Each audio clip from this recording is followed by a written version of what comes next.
is such an honor to introduce the folks that are about to join us on stage. Are you ready? Please welcome Kristin, Kreuk, Erica, Durance, and John from Smallville!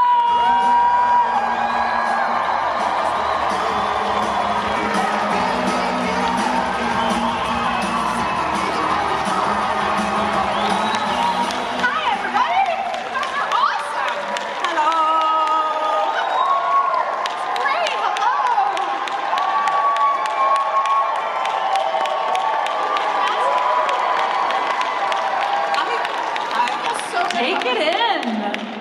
I mean, truly, we are over 20 years from the premiere of the show, and you are getting this reception every single time. Does it ever get old or stop being surprising? No, it becomes more surprising. Every year that goes by, it's incredible. It's incredible. That's awesome. Doesn't seem like 20 years ago. John. Does it? Yes. John, to help y'all and myself, I was looking up, okay, so the show premiered October 16th, 2001. Our lives were forever changed. So on that day, I'm Real by J-Lo and Ja Rule was out. The Nokia 3310 was the most popular phone. iPhone was like not even in anyone's mind. And the #1 movie was Training Day. Training Day. Okay, Listen, now she's saying we're old. No! Listen, we're all a fine wine. Yes, exactly. That's right. So let's... John, you're the finest wine. Use your mic, John. Use your mic. Oh, my mic. Hi, Mike. How you been? So let's go back to the beginning. So let's go back to the beginning. When y'all first auditioned for this, and I know that you all sort of joined the show at different times, you know, what did you know when you were auditioning? Did you know that you were even auditioning for Smallville? I can't stand. Gary. Oh my God.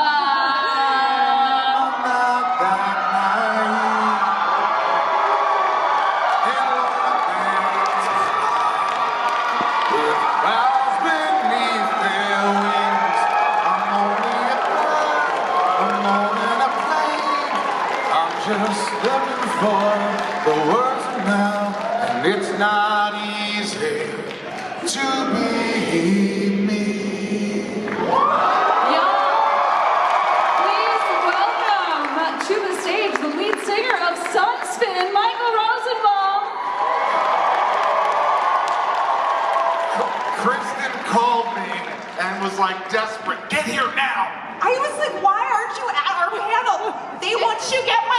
I got like a stream of text messages. I was like, Michael, where are you? Why aren't you here right now? I was invited, I swear. I was like, okay, if they don't want me there, I won't go. I put the invite in your locker. Welcome to the panel, everybody.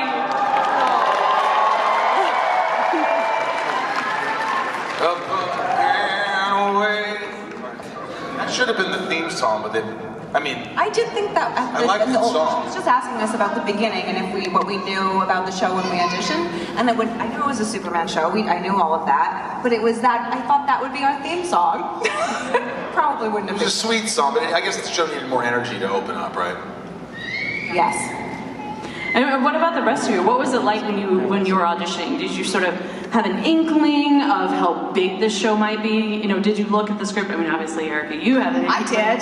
I was like, well, this is a sure thing. Let's try to get on this one. Did it put more pressure on you knowing, like, this is the thing to audition for? No, because I really didn't think that they would hire me. So I was just like, oh, this will be really fun. But they don't hire out of Vancouver ever. And then they did. I didn't have to audition. Oh. John Glover. Wow. Two-time Tony Award-winning actor, John Glover.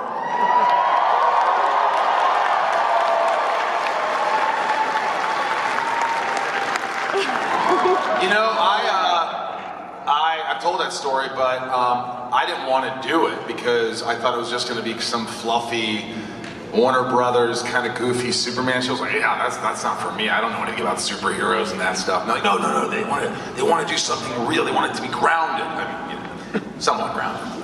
And so I went in because I had nothing to lose, and I didn't care. You know, when you go in and you just whatever. That's when you're your best. That's when you're brilliant. Yeah, when you want it too much, game over. And so I went in there, and I remember the casting director standing there, and she had it all lit up, and she goes, okay, you're gonna sit here. I go, no, I don't think I'm gonna sit. She goes, what? Well, I have to relight it if you're gonna stand up and walk around. I go, yeah, that'd be cool. She goes, okay, can you go outside? And I went outside for 10 minutes, and she was pissed. Don't take this as advice, any aspiring actor. No. And I This went. is not the advice portion. And because they were like 700 guys auditioned for this, so I'm like, well, what did they do wrong? What do you want?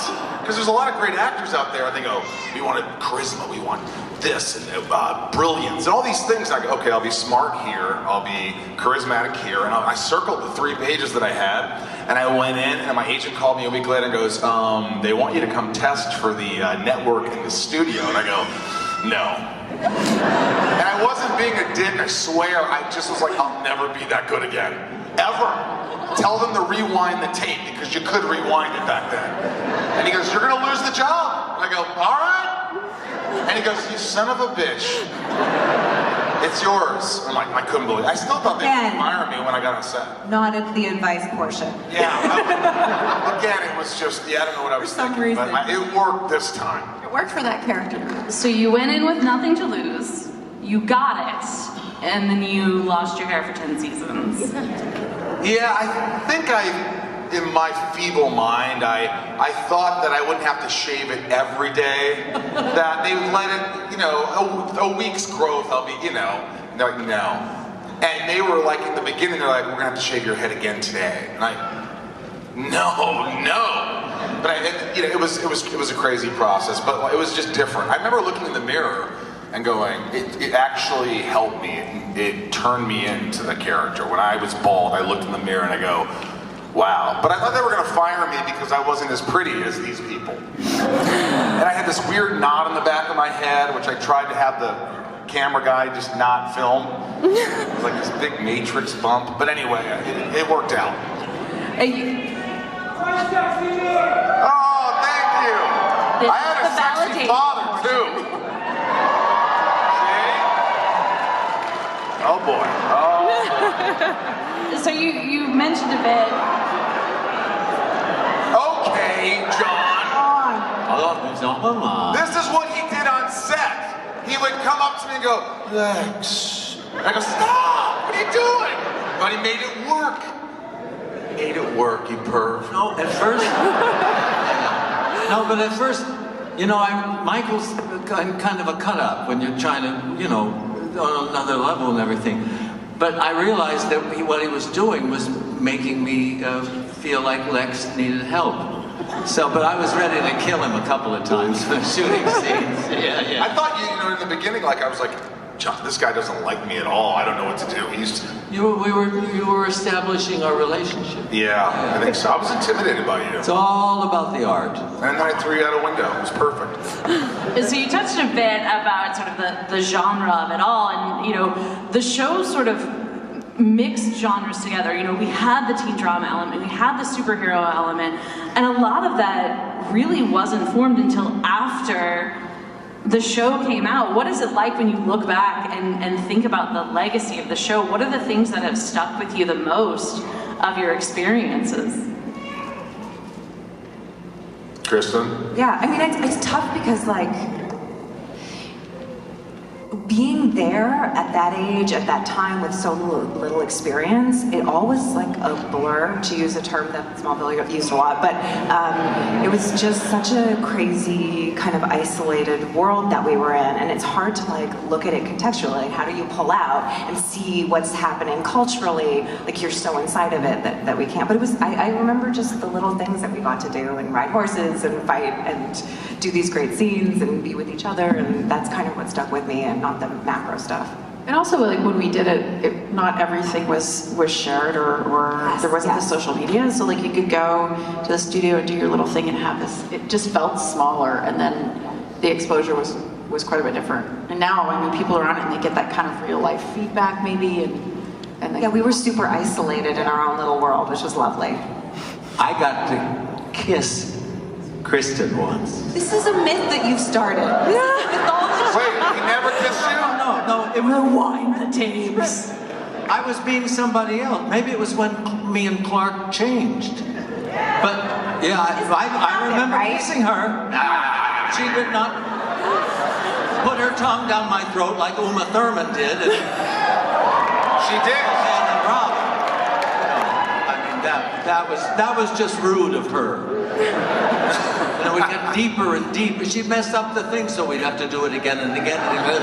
Not a tongue. Oh my God. You know what's funny? I got excited again. I just remember thinking, this is the biggest thing I'm ever gonna do when I was on it. I was like, you know, because sometimes the acting might be good, or sometimes the filming might be good, the cinematography, sometimes the directing, but when all the things sort of come to me, it's like lightning in a bottle. And when I remember being on set and the explosions in the set and the money they put in it, it was intimidating. And it was like you wanted to be great and you were like in over your head. And I just remember being just like, I just wanted to be great. I have to be good. I have to step up. And there was a lot of pressure I probably put on myself. Maybe we all did. But it was amazing. It really was to have a show last 10 years and then to be able to come out here 10 years after it ends and see all you guys. It's freaking awesome. It really is awesome. Yeah, it is amazing. I had no idea. I mean, somebody dropped out, and my agent called me and said they're doing this show about Clark Kent before he becomes Superman, and the guy who was going to play Lex's father dropped out, and it's just one scene, and they might have you back for some other episodes. And so I thought, well, I'll do it, I'll never see it again, and we'll watch the video. And then it kept going, and they would ask me to come back, and then it started getting sorted. But then they'd ask me to come back, and I had different jobs because I didn't have a contract. And then the second season, I had a contract with that's called Golden Handcuffs, where you can't do anything else, but you've got a job, and it's a real dilemma because you want to live, you know, and it takes some money to live. But that's the one, you only got to do that. Anyway. It's kind of a be careful what you wish for in a lot of ways because it's such a gift and we're so grateful. But when you get a part like that, again, we're up in Vancouver and 10 months a year, that's our life. So those 10 years, whatever, are a bit of a blur. They're just like the family, your family is now the crew and the cast. And I would see them more in a day than I probably spent with my mother or my father in many years. So it was like, it's a commitment and it's worth it, but it's, you know, it's a lot. And family. I think you think, why are we here today? And it's because it was such a beautiful families were on the show. And family becomes more and more important as we get older and older. Yes. And John, what's funny you say that is, the families that have come up to us and said, this is what we watch Tuesday nights as a family, or That's my so dad nice and to I hear that. watch this. And We learned from you. Yeah, and I just love it. Like, you know, somebody just came up to me and was like, you know, my father passed, but this is what we had. We had Smallville together, and I'll always remember that. And that is just like, wow. You know, it's awesome. It's really awesome. I love hearing y'all talk about sort of the family aspect, and y'all touched on when the show was out, social media was not nearly as big as it is. One of the things that became very obvious to me when I was prepping for this panel is how much you all interact on social media, how much you are each other's cheerleaders. What is it, you know, what is it like having maintained that friendship for as long as you have and continue to sort of be involved and contribute in each other's projects? You know, I've seen you have both been on Talkville.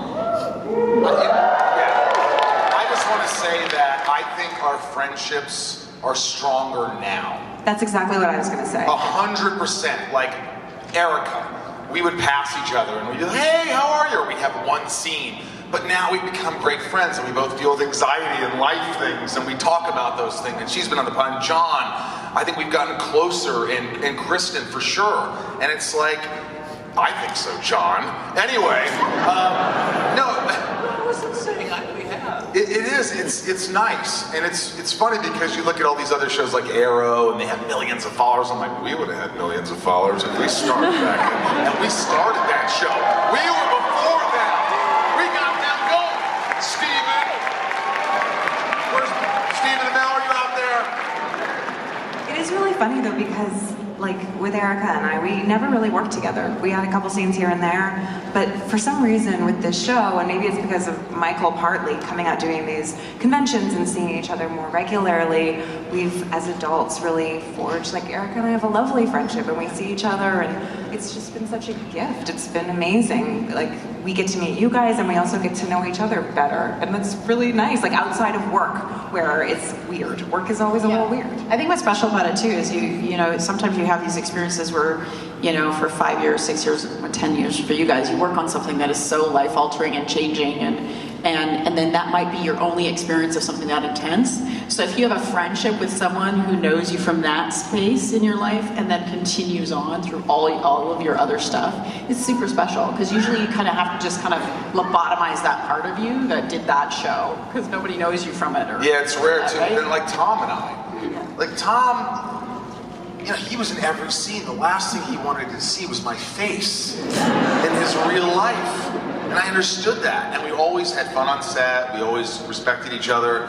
But we've developed this friendship, and now we have a podcast, and now we, you know, I love his family. His wife, well, his new wife, is awesome. And no. I'm kidding. I didn't mean it like that. Wait, we're not unflinching honesty. No. I meant I love his new wife. I didn't mean I didn't love his old wife. Are you calling her old? Jesus.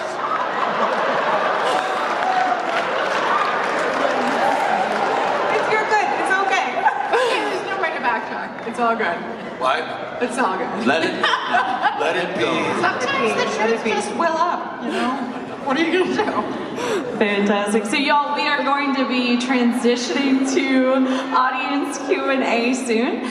So there's going to be a microphone set up in two of the aisles, so go ahead and line up. And I know that Elliot already gave you some great housekeeping instructions. Yeah, smile for the camera. When you ask your question, please introduce yourself and let us know where you're from. And as they're getting lined up, one quick question for you, Kristin. I saw that you are an avid reader. I know Your TBR pile is like, what are you reading right now? I'm actually back. I'm reading The Idiot. Okay. Because I haven't read it. Did you read Yeah, it? Dostoevsky? No. The Idiot. The Elif Batuman? Oh. Yeah, it's like they got that pink cover with a rock on it. Oh, I don't know this. I saw The Rock.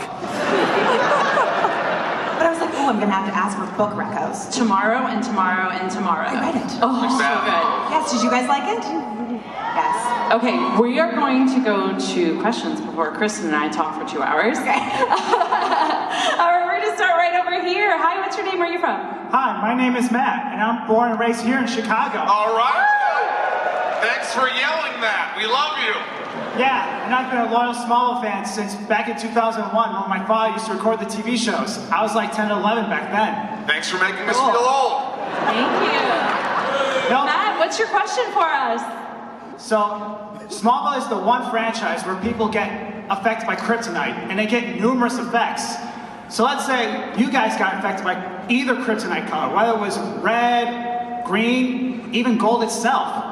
What would be one superpower that you got that you never got in either of the series? And what color would you choose? Mine would be purple to match all my Lex shirts. And what kind of special power would I have, John? Manners. You'd have. Super, John, super manners. Super manners. I know what I'm talking about. But I'd have gold. Gold. Lionel lives in gold. Yes. He'd have the power to just snap his finger and his clothes would be removed. I don't know what color kryptonite. I would like to be able to turn into and out of being an octopus. Wow. That was avant-garde. I don't have any interesting answers. I think it would be pink and the ability to not second guess myself. Ooh, that's important. Super nice one. Next question, here we go. Thank you. Thank you. Hi. Hi, I'm Celis from Iowa, and my question is mainly for Michael, but I want to ask all of you. Now that you have the podcast, has rewatch... Quiet! Sorry, there was a baby crying. Oh, my boy. Michael, now that you have the podcast, has rewatching every episode give you a different perspective on the work you put in every day on set? And for all of you, like, has looking back on the show and the longevity it has, like, are you surprised by the fandom that keeps growing each year? Yeah, you know, it's funny because I hadn't seen so many of those episodes. I had no clue what was going on. So now rewatching them with Tom and like talking about them, it's pretty crazy. I'm really hard on myself, but sometimes I'm like, all right, you were in the moment. Sometimes I'm like, no, you were hamming it up. You were hamming it up, dude. So I'm very critical, but I'm hard on the show, but I also love it. Like I'm able to be like, because some of the fans are like, Rosenbaum shits on the show. So you know, every once in a while, and I don't, but I give an honest critique where they're always giving like 2 roses or 1 roses, and I'm like, I was in the middle. It was all right. I didn't like that cheesy crap, but it's a cool perspective just to 10 years later to kind of revisit it. Guys, what do you think? Yeah, I think it's always surprising and wonderful that there's now multi-generationally people are coming up, as we've just mentioned before, and they like the show so much, and it's awesome to have been a part of something that's so positive for people. By the way, the baby stopped crying. I think you made them leave. No. Thank you so much. Was your kid? Oh, get him out of here. Hi. Hello, my name's Naila. Anyway. Are you shy? Look what you're wearing. How could you be shy? Live it up. Ask your question. So, I know, like, y'all, I'm making y'all feel really old right now, I'm sorry. It's okay, you're allowed to. It's okay. So when the first ever episode dropped, that was technically like 15 days after my 4th birthday. Ooh. And I grew up with my mom just like constantly watching it all the time. So it's like I started going along with it as well. That's what got me into superheroes as a whole, and then also the stories surrounding them from the people that surround them. How do you feel knowing that y'all started off everything in the CW when it comes to the DC TV, as well as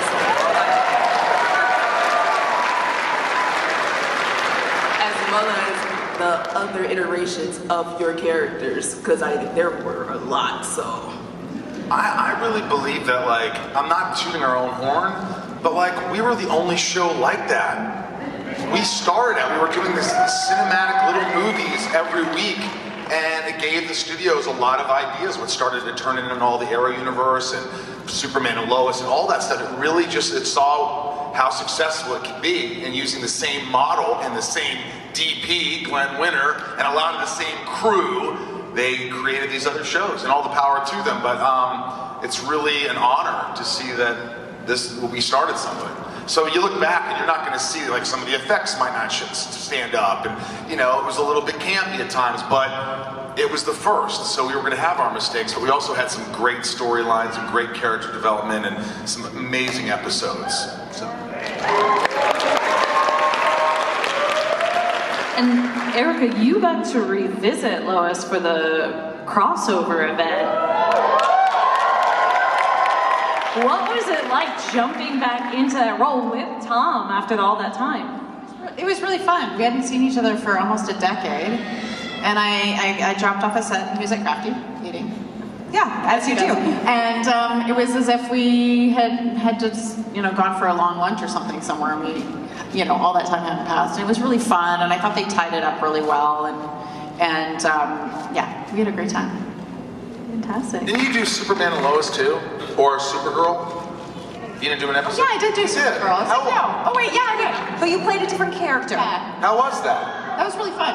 Yeah? It was a little bit weird because it was some of the same sets and some of the same gimmicks that we used to do, but it was all different people. Nice cast? Nice, yeah. You like them all? Yes. Michael, we're not doing a podcast question right now. I yet. want to be honest. Thank you so much. Thank you.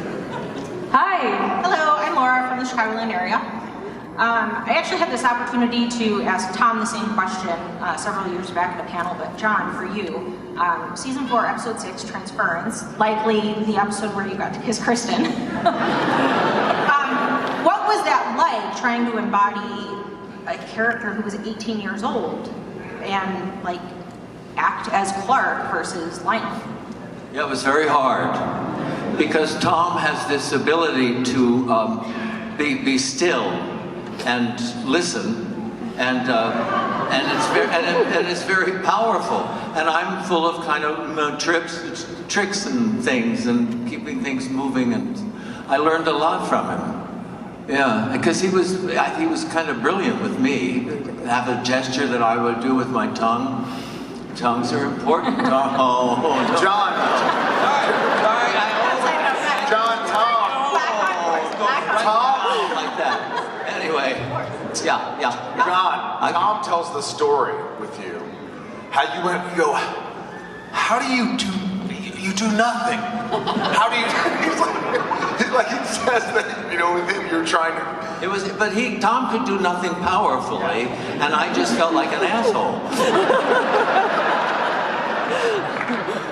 It's okay, that baby left. We can curse. He stopped it. Thank you. Thank you, Amy. Next question. Hi. Hi, y'all. I'm Caprice from Chicago. Caprice, hello. And we love your hair. Yes. True. Guys, yeah, thank you. Thank you so much. We like it. The hair reminds me of a warm, safe place where as a child I'd hide. Sorry. Okay, well, that is a good segue to my question. I want to know if you all had a theme song for your character, what would it be? I smell Lex and candy, yeah. Who's that lounging, the bald guy in the chair? That is era appropriate. Yes. That's a very hard question. Mustang Sally. We want Erica. I'd have an emo song, but I don't know which one. Something sad.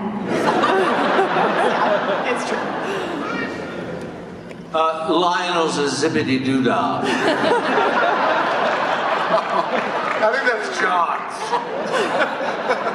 Zippity-doo-dah, zippity-ay. My, oh my, what a wonderful day. Plenty of sunshine headed my way. Wonderful feeling, wonderful day. Golden.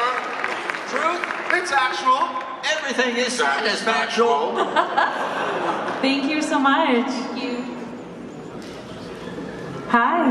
Hello, my name's Nathan. I'm from Indianapolis, Indiana. I just turned 23. Hoosiers, Happy baby. birthday. Happy birthday. And for the longest time, from season 2 or 3, and throughout, each one of you had Clark's powers or stole Clark's powers or like transferred.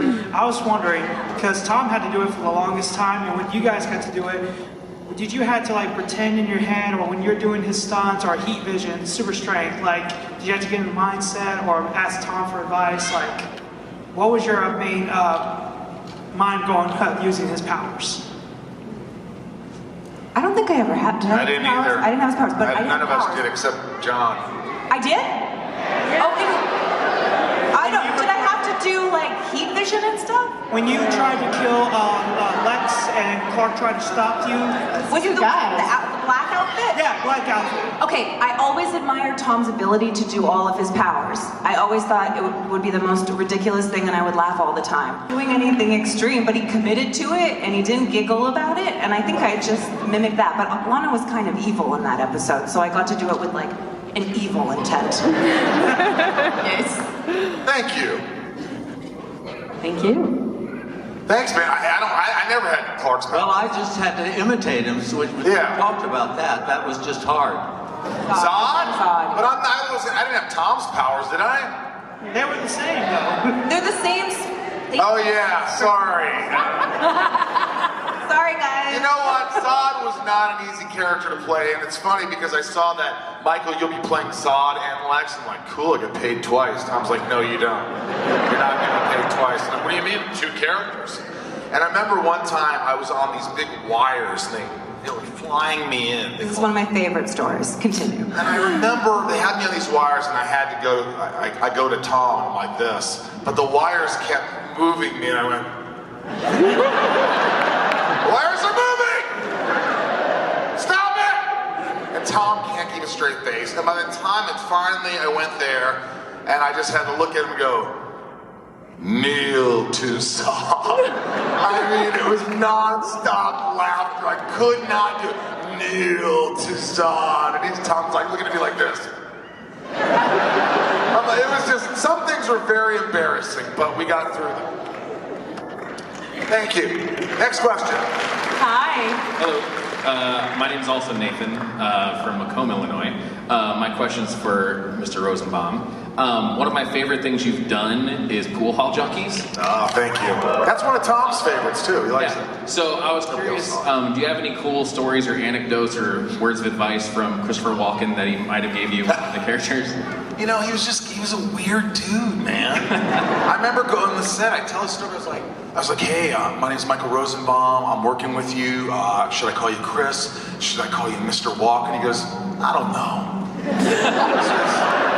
He says, call me Flash. And he walked away. And the next day, I was yelling, Flash, Flash, totally ignored me. And then one time I was like going, I'm a Jew, so I didn't get offended, but I remember he goes, I go, hey, Mr. Walken, we're going for some sushi. You want to go? He goes, there's a good sushi place in town. It's called Sosumi Sushi. It's a Jewish place.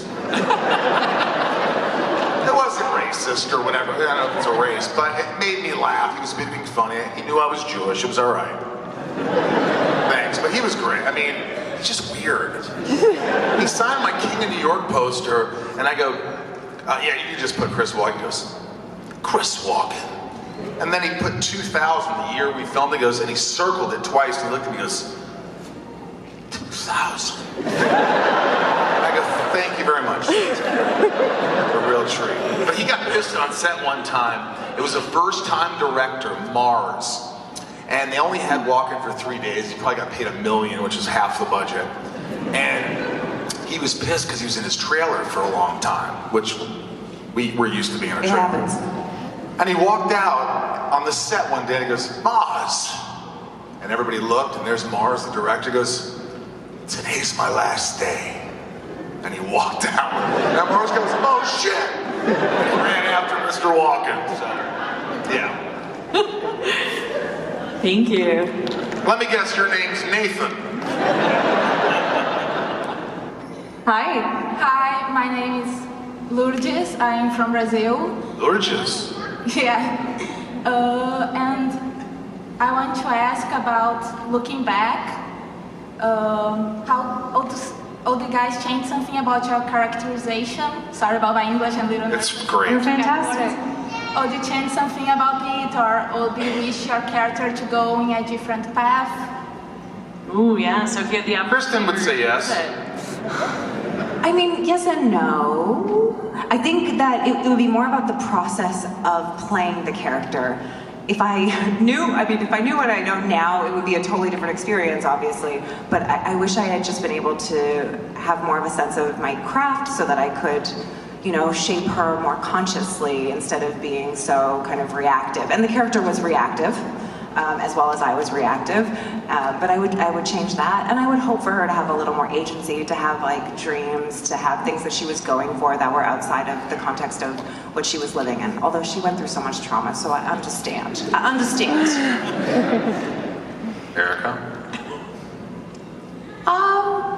Yeah, you know, it's something people have said, oh, I love that you made her so like kind of quirky and erotic, and how did you make her like that? And I was like, oh, it was just me.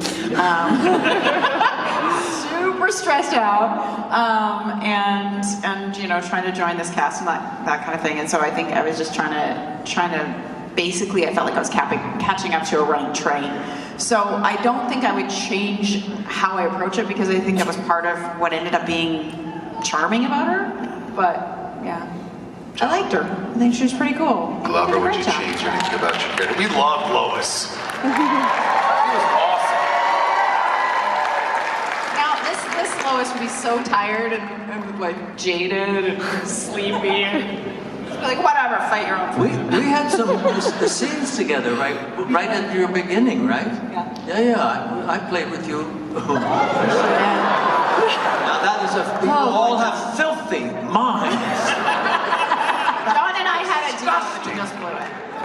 Listen, you know, there was no Lionel Luthor before. I mean, they created a Lionel Luthor, and I could see that they were going in a direction where it was a bit of a cliche of having just a sort of an evil father. I mean, so I started trying to get some love in, and some do it for Lex's benefit to help him, but they started hearing me and sort of went off into the direction that I was trying to push them. So I feel I was pretty successful about it, and of making him a human being instead of just a villain. So people, one of the best compliments that happened several times, people stop me and say, all right, okay, so are you supposed to be a good guy or a bad guy? I can't decide. What is it? So that was, for me, the best compliment I ever got. I mean, well deserved, Johnny. Well deserved. I had a fabulous time working on that part, because I was going through some stuff I was not having fun working, because I was sort of stopped doing the work and working for the money. And I was realizing what my mistake I'd made from this teacher that I had, who was a genius. And so I was all full of that. So there was movement in the character and everything. I feel it was successful, very successful. And I had a fabulous time doing it. That's an example, though, of what I'm talking about, because John is such a great actor, and his toolkit is extensive, and you're very conscious in your work. That's what I wish I was able to do then. The thing that he just said he did with his character was able to like infuse it with all of this intention and shape it.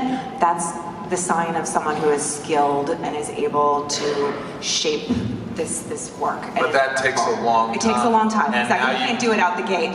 Yeah, but now you're there. Kristin, do you think that inkling of that is sort of what led you down this path of now you are acting and producing? Yeah, probably. Yeah, I think a part of it is about having more control over the stories that you get to tell. And also, when you're not having to act all the time in something, you can tell things outside, like stories that don't involve something that would need you to be in it. And there are so many great stories, as you know, in the world. My answer would just be I wouldn't change anything. All right, let's do. Thank you so much. Let's do rapid fire now, so we get more questions. So fast questions, fast answers. We have 13 minutes, so we get to do as many questions as we can. Here we go. Hi. Hi, my name is Tony, and I'm from Mexico. And sorry, this one's kind of long. I'm sorry. But Kristin, you were just talking about what you had learned, just what you were learning from John, and I wanted to ask you all just something maybe quick. What you've learned from each other, specifically, Kristin, you were just starting your career from each other, working with other actors who have such great experience. I would just say listen to each other and be respectful of each other's process. We all have our weird processes, and just always respect that. That's what I would say. And you can learn from everybody. Everybody, you know, it's like, look, watch, what? Learn from somebody who's making a mistake, and, you know, say, next. Yeah. All right. just learned from everybody's stillness. A lot of people were really still on the set and really quietly, kind of okay with what they were doing, and I tried to infuse that. Except for you, but that's okay. Except for Michael. You were also okay with you, though. That's what I'm talking about. Well, that's another story. Well, I think I also learned, apart from from each other, it's from the crew. Learning from how they are, what they're doing, what they're focusing on. I think that was really, really important on set. Next question, here we go. Thank you. Thank you. Shorter, faster, here we go. Hi. Hi, Chris from Chicago. Michael, I love Inside of You. And real Thank quick, you. What's your favorite memory over the 10 years, or interaction that you had that stands out when you just think Smallville? Just relationships, the fact that we can still talk and still are friends and still text each other. It's just, well, we never text each other because we didn't have it, but it's really nice. It's unexpected. I never expected that to happen, and it's a beautiful thing. John? Oh, it was it happened in the street on the way to a restaurant, and we were passing a wine store, and there was a homeless man on the street there, and he asked for some money, and I gave him $5 or $10, and he said, thanks, and you're great on that TV show. And then you're like, great, you're not homeless, are you? Erica. That's my wonderful memory. I just remember laughing at time. It was a really, really joyful time in my life. When you asked the question, because we've been asked this before, but the first memory that came to mind is a photo shoot. We were on the farm. It was me and Tom and Michael, and I hardly knew these people. This is the one that came to mind, and Michael picked my nose. And that was Smallville.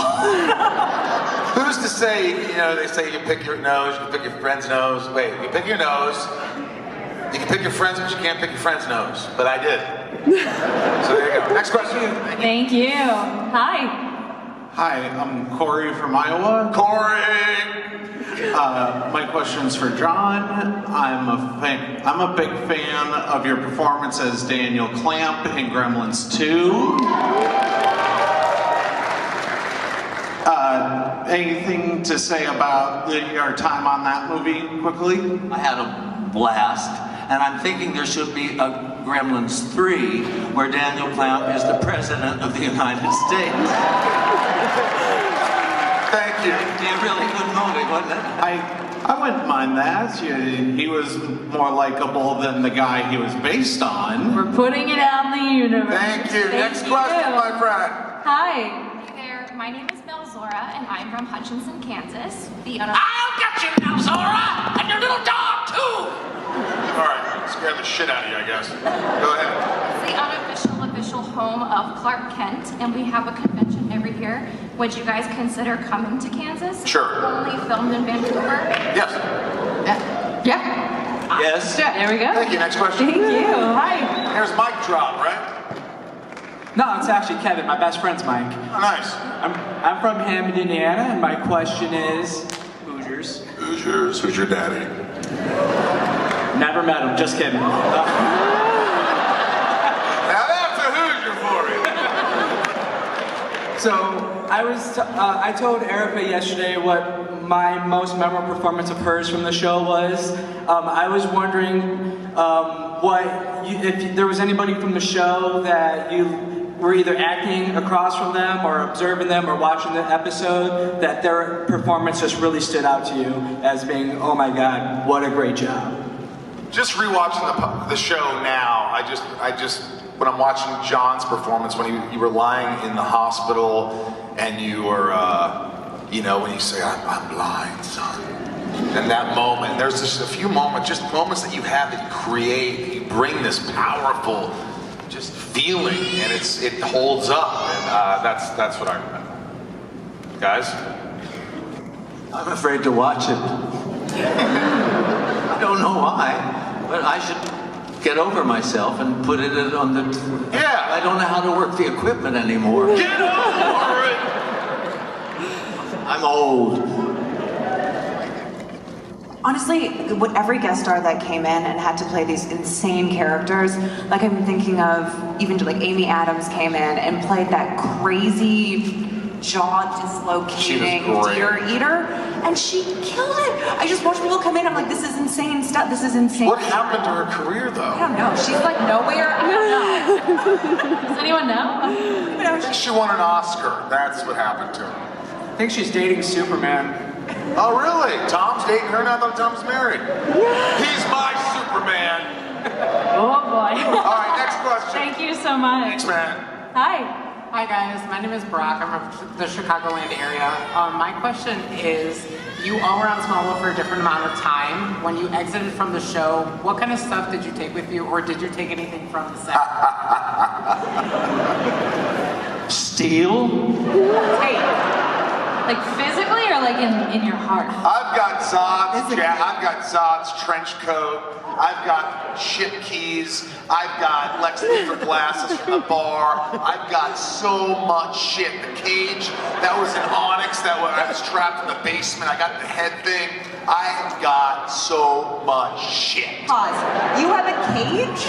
No, that thing, not a cage, a mask that my character wore in Onyx, and I got the double of it. And I also got that weird doll picture with the weird doll crooked in Lex's office. Stole that. Did you build for all of this on the last day, or was this just throughout the series? It was throughout the series, more towards the end, but I thought, if I lose all my money, at least I'll be able to have a couple $100 here and there. I have some teeth and a kryptonite necklace. My teeth. They were my vampire teeth that I listed. I was like, when you have teeth in as a vampire, you have to lisp on set, but normally you are supposed to be threatening, but you're going, so Clark. I want to suck your blood. All right, next question. Thank you. Hi. Hi, my name is Linnea, and I'm from Wisconsin. My question is, if you could add anything to your character's story or give them an arc, what would it be? I would like Lana to have like a female friend, and they go and do like fun stuff together. They just like go on a road We trip were or friends and the something. world would Yes. explode.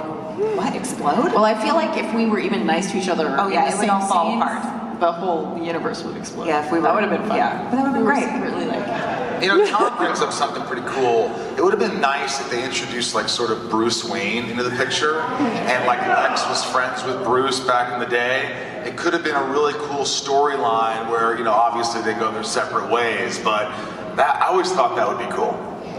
Yeah. So y'all, before we move on to the next question, we won't make it through everyone because there are so many of you, but I just want to remind everyone that y'all are going to be at the photo signing area. So if we don't get to your question, that's a great place to get those photos and those autographs and thank the cast for being so wonderful. Yes, guys, thank you 1,000,000%. This has been unbelievable. C2E2 is like, it's been awesome. I love it. So come get selfies with us, and pictures and all that before we leave. I'll be here for a little while longer, so will the ladies and John, right? See. Fake. Okay, great. I do what I'm told. All right. Hi.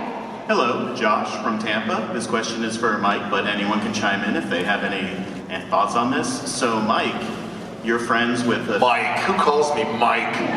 Josh from It sounds like a college guy. Hey, you going to Mike's Kager? You can call me Mike. Are you throwing a Kager later? No. Well, that was the question. No. Okay, so the real question. You're friends with a filmmaker by the name of James Gunn, who is now in charge of DC Studios. Might that lead to anything? Probably not. I mean, it's... Who knows? I think, he actually told me, he's like, I'm always thinking of you. So, I never expect anything. If something happens, great. You put me as Martin X in Guardians 2 and 3, and, it was fun. It wasn't much. So, I'm hoping to do something bigger with him to, show my chops and all that. But, he knows what I can do, so hopefully he'll make the right decision. Thank you. Hi. Hi. Kimberly visiting from Texas. My question, I love every one of you, but my question is for Kristin. So proud of you that you got your degree. Very proud. Yes! That is awesome. She's a reader, folks. My question is, have you thought about pursuing a master's? And if so, I have. Really? I have, yes. What's the if so? What subject? Okay, I did my bachelor's in history, and I've thought about a master's, but I don't want to go to campus. I understand. So I'm kind of hunting. I don't know yet, and that's where I'm at. I don't want to jump into something until I have like an area that I want to research, or So I don't know if it would still be in history. It's hard to find a master's program that's distance for history, but there's many other options. So yes, I am thinking about it. Good. So proud of you. Thank you. Hey, by the way, who's that little kid that's there? Look at this little guy. I feel like you've been in that line for an hour. All right, we've got time for one question. Her question and then a quick kid question. Go, real fast. Hi, my name is Liliana. Hi, Liliana. She's a patron. Go ahead. I am from Texas. My question is just, what do you feel like was the most difficult episode for you to film, for each of you? Man, when I was in when that bastard put me in the insane asylum, I mean, when I was wearing a straitjacket going crazy and all that, that was really hard. That was hard physically and mentally. It was really hard. Really hard. Mine was playing Clark. We talked about that. Erica. Mine was when I was hung upside down in silks. It really hurt. Ooh. I don't remember. Okay, perfect. Little man, what's your name? Hello, friend. My name is Elliot, and I have a question. What is your favorite season and why? Good question. Did you come up with that, or did your mom? Yep, your mom did. You delivered it perfectly. What was your favorite season, y'all? Kristin. Yeah, I love doing season 6 because I thought it was really fun acting-wise. Season 8 because I got to be a reporter. Yeah. John, what season was your favorite and why? Oh dear. I don't have a favorite. I mean, they all were swell. So, I just had a blast all the time. All right. I started hooking up with that. Thank you. But when I started hooking up with Martha, that was. Oh boy. I will say, honestly, season 1 is just like so larger than life for me. It was just like, oh my God, I did something that someone will actually see. And it was a cool character. It was really exciting. John, I think you gave us the quote to end on about every season. They were all swell. Y'all, thank you so much for your time. Let's hear it for the cast of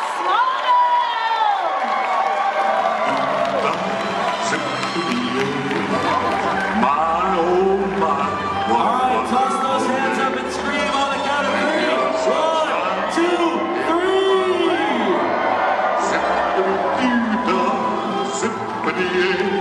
Mr. Bluebird's on my shoulder. It's the truth. It's actual. Everything is